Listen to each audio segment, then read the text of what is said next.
ابراہیم علیہ السلام کو آگ میں ڈالنے کے لیے انہوں نے جو آگ لگائی، تفسیر میں اس کے لیے فرمایا گیا 1 مہینے تک جلاتے رہے۔ حضرت ابراہیم علیہ السلام کے لیے جو جلائی گئی تھی آگ، وہ دکھ تو رہی تھی آگ، لیکن اندر سے ایسی ٹھنڈی تھی جیسے کسی باغیچے کی ٹھنڈی ہوا۔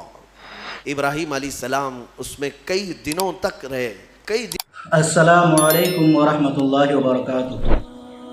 حضرت ابراہیم علیہ السلام کے بارے میں اتنا خوبصورت بیان آج تک آپ نے نہیں سنا ہوگا۔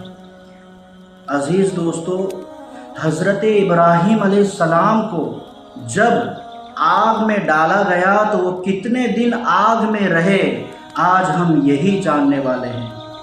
آ گئے ہو تو ویڈیو کو پورا دیکھ کر کے جانا، بہت ہی نالجبل ویڈیو ہے، بہت کچھ سیکھنے کو ملے گا، بہت مزہ آئے گا انشاءاللہ تبارک و تعالی۔ آئیے بنا کسی دیری کے ویڈیو کو شروع کرتے ہیں۔ حضرت سیدنا ابراہیم علی نبینا علیہ الصلوۃ والتسلیم کا ذکر یہاں پر ہے، وہ جو آپ کے بچپن میں واقعہ پیش آیا کہ آپ تنہا اپنی آبادی میں تھے جو اللہ کی عبادت کرتے تھے، باقی سب کے سب وہاں پر بتوں کی پرستش والے، کچھ ستارہ پرست تھے، کچھ سورج کے پوجا والے تھے۔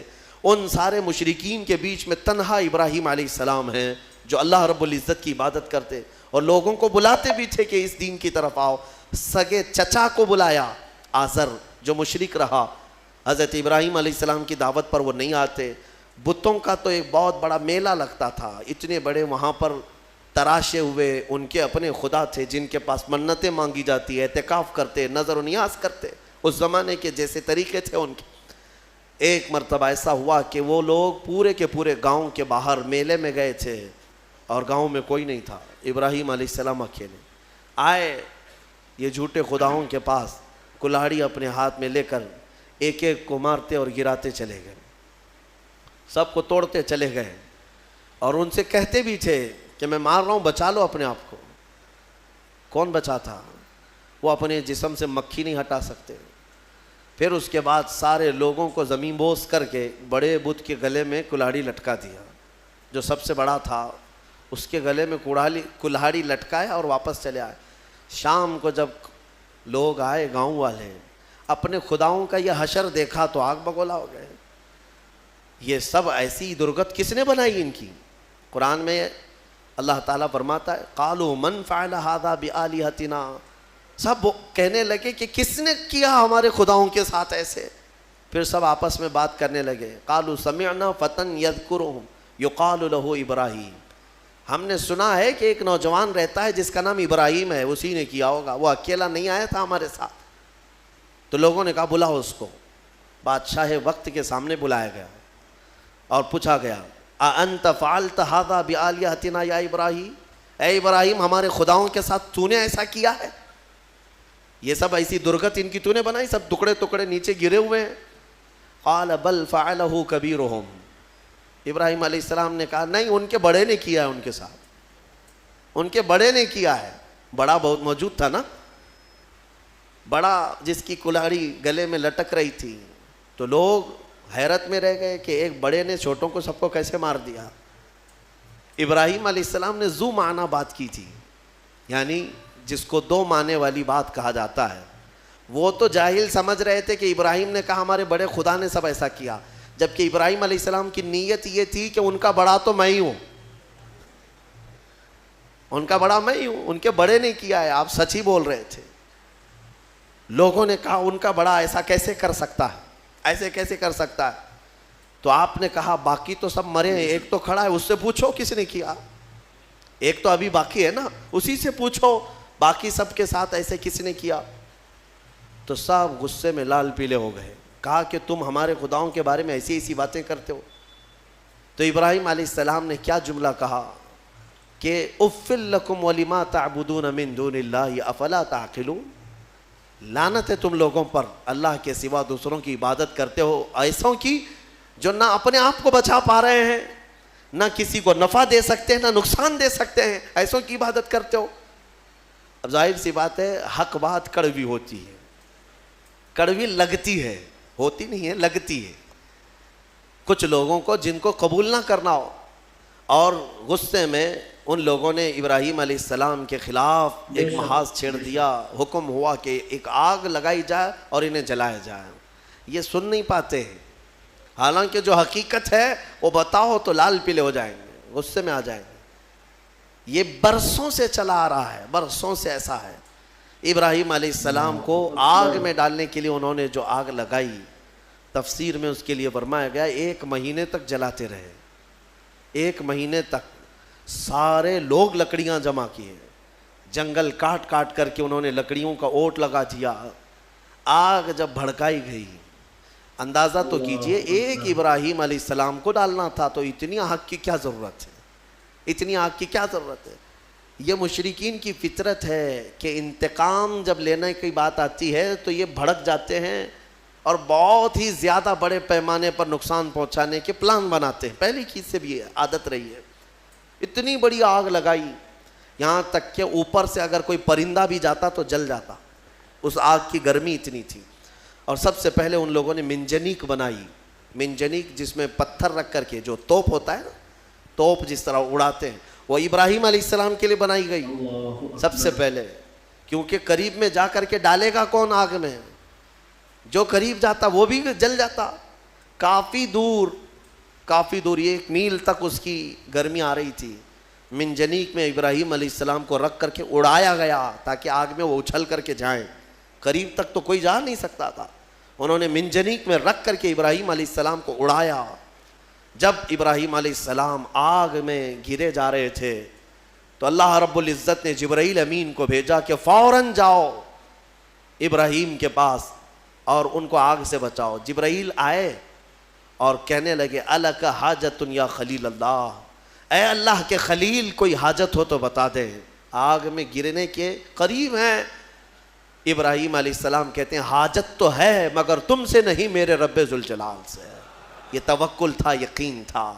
اللہ تعالیٰ فوراً فرماتا ہے قلنا یا نار کونی بردن و سلاما علی ابراہیم، ہم نے کہا اے آگ ابراہیم پر ٹھنڈی ہو جا، سلامتی والی ہو جا۔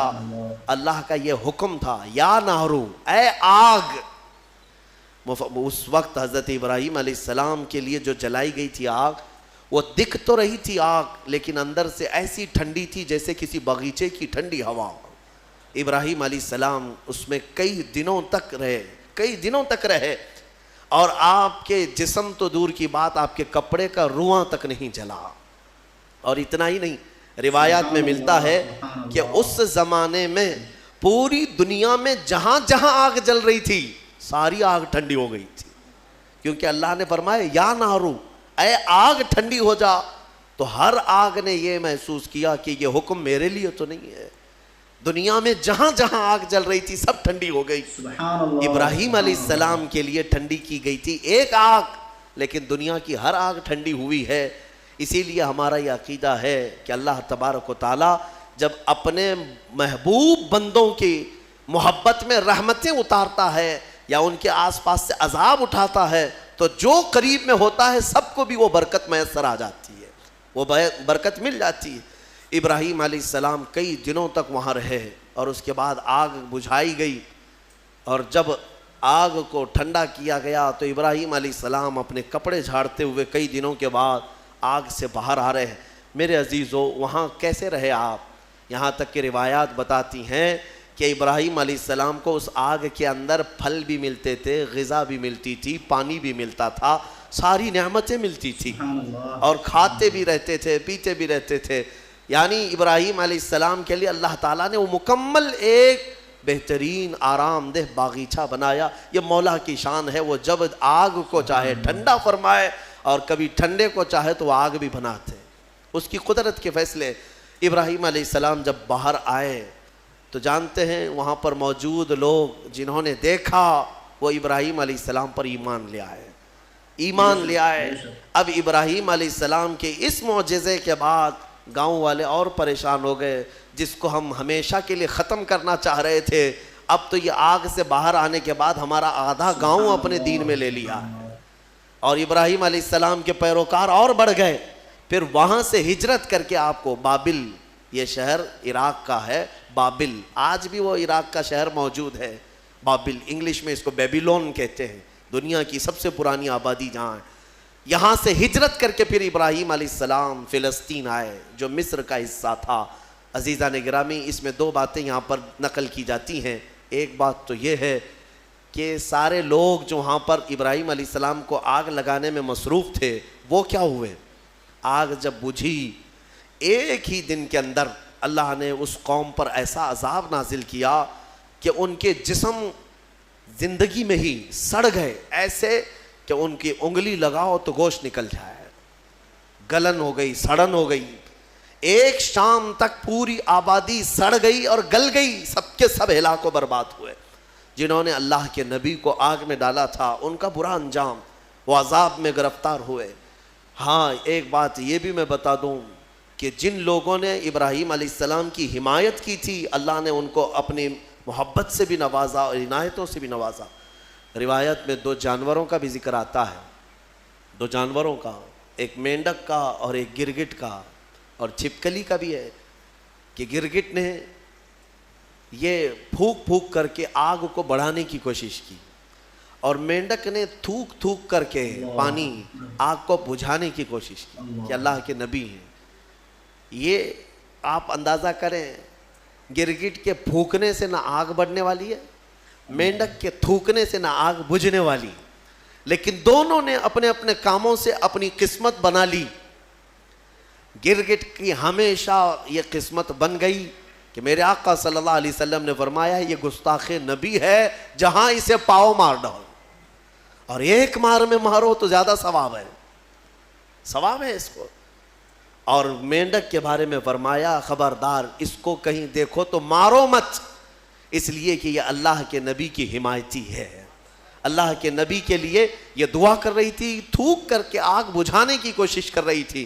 ایک جانور پر ہمیشہ کے لیے اللہ کی رحمت اور ایک پر اللہ کا غضب۔ اس سے اندازہ ہوتا ہے کبھی کبھار کاموں سے کچھ ہوتا نہیں ہے، بگڑتا کچھ نہیں ہے، لیکن انسان اپنی تاریخ بدل جاتا ہے۔ آج میں یہی کہنا چاہوں گا، کسی ظالم نے اگر میرے نبی کی شان میں بھونکا ہے یا قرآن پر انگلی اٹھایا ہے تو قرآن کا بھی کچھ نہیں ہونا اور رسول کی عزت کا بھی کچھ نہیں ہونا، لیکن ان ظالموں نے اپنی قسمت بنا لی، ہمیشہ کے لیے مردود اور ملعون ہو گئے۔ اور تمہارے لیے میں کہتا ہوں، دو جملے اگر تم نے حضور کی شان میں بیان کر دیے، قرآن کی شان میں بیان کر دیے، تو یہ بھی میں بتا دوں نہ رسول کی شان تمہارے بولنے سے بڑھنے والی، نہ قرآن کی شان بڑھنے والی، ان کی شان تو خود میرے مولا نے بڑھا رکھی ہے۔ ہاں لیکن اتنا ہوگا کہ ان تمہارے دو جملوں سے تم بھی قیامت تک اپنی قسمت بنا لے جاؤ گے۔ ہاں تم پر لوگ آئیں گے، رحمتوں کے پھول برسائیں گے۔ ہاں ایک زمانے میں کوئی آیا تھا جب کوئی گالی دے رہا تھا میرے مصطفیٰ کو کہ پیٹھ پیچھے کا علم نہیں، لیکن ایک عاشق تھا جو کہہ رہا تھا اور کوئی غیب کیا تم سے نہا ہو بھلا، جب نہ خدا ہی چھپا تم پہ کروڑوں درود۔ دیکھیں یاد ہے 100 سال گزر گئے بریلی کے امام کو دنیا سے گئے ہوئے، لیکن آج بھی جب مجمع میں اس اعلیٰ حضرت کا ذکر آتا ہے تو ایسا لگتا ہے کہ مجمع میں ایک جان سی پڑ گئی ہے، روح آ گئی ہے۔ کیوں؟ اس لیے کہ اپنے زمانے میں قلم ہی تو اٹھایا تھا، قلم ہی اٹھایا اور اپنے گھر پر بیٹھ کر کے دفاع کیا رسول پاک کی عزت کا۔ اسی لیے میں کہتا ہوں یہ مت سمجھنا کہ تمہارے کہنے سے کیا ہونے والا ہے، تمہارے بولنے سے کیا ہونے والا ہے۔ ارے میں تو ایک چھوٹا آدمی، حضور کی شان میں بول کر کے کیا کر لوں گا، باقی بڑے بڑے نکارے بج رہے ہیں۔ ایسا نہیں ہے میرے عزیزو، مینڈک نے صرف 2 بوند تھوکے تھے لیکن صدیاں گزر گئی، آج بھی اس پر اللہ کی رحمت ہے۔ آگ بجھانے کی کوشش کی تھی، نبی کی حمایت کی تھی، اللہ نے آج تک اس پر رحمت کی ہے۔ اسی طرح آپ بھی اپنی قسمت کا حصہ لے سکتے ہو۔ دنیا بھونک رہی ہے تو بھونکنے دو، لیکن تم جب بھی جوش میں آئے یا جذبے میں آئے تو یوں کہا کرو، رہے گا یوں ہی ان کا چرچا رہے گا، پڑے خاک ہو جائیں جل جانے والے، خاک ہو جائیں عدو جل کر، مگر ہم تو رضا، دم میں جب تک دم ہے ذکر ان کا سناتے جائیں گے۔ تمہارے کہنے سے آپ کیا سمجھتے کچھ نہیں ہوگا؟ بہت ہوگا، بہت ہوگا۔ آنے والی 100 نسلیں بھی یاد رکھیں گی کہ نبی پر کوئی بھوک رہا تھا تو ایک عاشق جواب بھی دے رہا تھا، میرے مصطفیٰ کریم صلی اللہ علیہ وسلم کی عزت پر بات کر رہا تھا۔ یہ تاریخ بن جائے گی۔ یہی نہیں، قیامت کے دن بھی کروڑوں کا نہیں اربوں کا مجمع ہوگا، لیکن تمہارا نام لے کر میرے مصطفیٰ پکاریں گے۔ نام لے کر پکاریں گے، کہاں ہے فلاں بن فلاں؟ جب لوگ گالیاں دے رہے تھے تو تیری زبان میرے نغمات بول رہی تھی، جب لوگ ہرزہ سرائی کر رہے تھے تو کوئی کہہ رہا تھا محمد سید الکونین والثقلین والفریقین من عرب ومن عجم۔ 700 سال ہو گئے امام بوصیری کو دنیا سے گئے ہوئے، لیکن آج بھی ہمارے مجمع میں مولایا صلی وسلم کے قصیدے گنگنائے جاتے ہیں۔ کیوں؟ اس لیے کہ وہ ایک چٹائی پر بیٹھ کر کے ہی میرے مصطفیٰ کی شان بیان کیا۔ مولا نے امام بوصیری کو ہمیشہ کے لیے زندہ کر دیا، ہماری مجمع میں زندہ کر دیا۔ دیکھیں حضور کی شان میں جس نے بھی کہا وہ آج بھی زندہ ہیں، ان کے نغمات بھی زندہ ہیں، ان کے اشعار بھی زندہ ہیں۔ گستاخی کرنے والے آئے چلے گئے، کہاں ہے ان کا؟ ان کی گستاخیاں کہاں ہیں؟ نہیں ملیں گی تمہیں۔ لیکن ہر زمانے میں، ہر علاقے میں، ارے یہاں کرناٹک ہے آپ کا علاقہ، آپ کی زبان ویسے تو کنڑ ہے یا ہندی ہے یا جو بھی ہے، آپ کو عربی سے کیا تعلق ہے؟ عربی جانتے بھی نہیں ہو، لیکن جب کبھی کوئی مولا یا صلی وسلم دائماً ابدا پڑھتا ہے، سمجھ میں کچھ نہ آئے، ہاتھ بھی باندھ لیتے ہو، گردن بھی جھکا لیتے ہو۔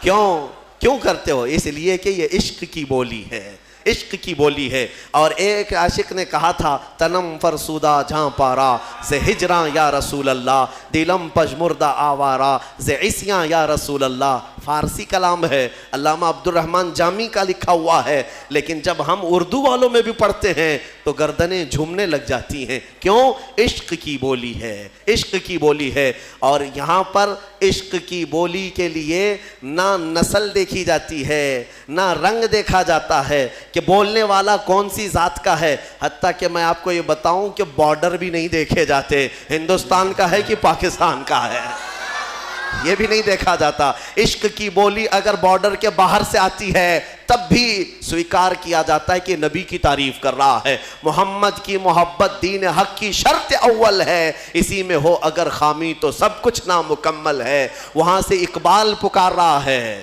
دوسری زمین سے اقبال پکار رہا ہے کہ محمد سے وفا تو نے تو ہم تیرے ہیں، یہ جہاں چیز ہے کیا لوح و قلم تیرے ہیں۔ ہم نے اشعار دیکھے، زبان دیکھی، پھر یہ نہیں پوچھا کس خاندان سے ہے، کس ملک کا ہے، کس زمین پہ رہتا ہے، کس کا شاگرد ہے۔ ہم نے کچھ نہیں دیکھا، بلکہ اشعار میں مٹھاس تھی تو نغمات کو زبان پہ بھی چڑھا لیا اور سینے پہ بھی بسا لیا۔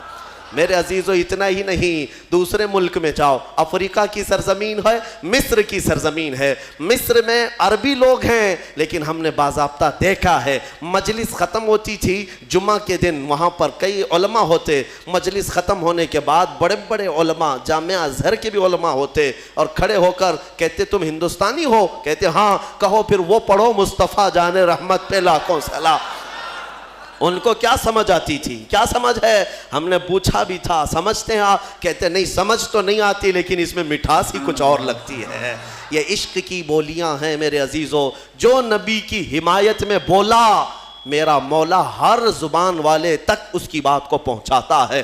عزیز دوستو، امید کرتے ہیں کہ آپ کو ویڈیو پسند آیا ہوگا۔